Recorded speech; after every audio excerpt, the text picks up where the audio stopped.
Hello అండి. పాలక్ పకోడా ఎలా చేయాలో చూయించాను నేను ఈ వీడియోలో. దీనికోసం అయితే పాలకూరని వాటర్ వేసుకొని బాగా వాష్ చేసుకోవాలి. తర్వాత దీన్నైతే వేరొక గిన్నెలోకి తీసుకోవాలి. దీంట్లో శనగపిండి తీసుకున్నాను 1 కప్పు. తర్వాత కొద్దిగా కార్న్‌ఫ్లోర్ తీసుకున్నాను.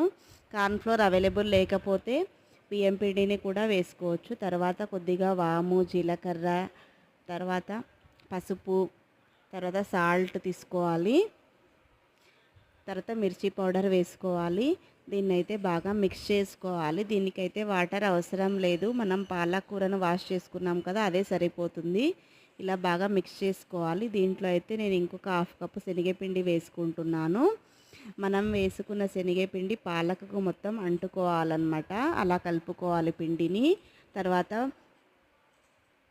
ఇలా డీప్ ఫ్రై కోసం అయితే ఆయిల్ పెట్టుకోవాలి. దీంట్లో అయితే చిన్న చిన్న పకోడీలాగా ఇలా వేసుకోవాలి. అంతే అండి, పాలక్ పకోడీ అయితే రెడీ అయిపోయింది. ఇలా 2 వైపులా బాగా డీప్ ఫ్రై చేసేసుకుంటే సరిపోతుంది. మీరు ఒకసారి ట్రై చేయండి, ఎలా ఉందో కామెంట్ చేయండి. అంతే అండి, నేనైతే ఈ పాలక్ పకోడీకి టమాటో సాస్తో అయితే ఇచ్చాను. చాలా టేస్టీగా అయితే ఉంది. ఓకే, థ్యాంక్ యూ అండి.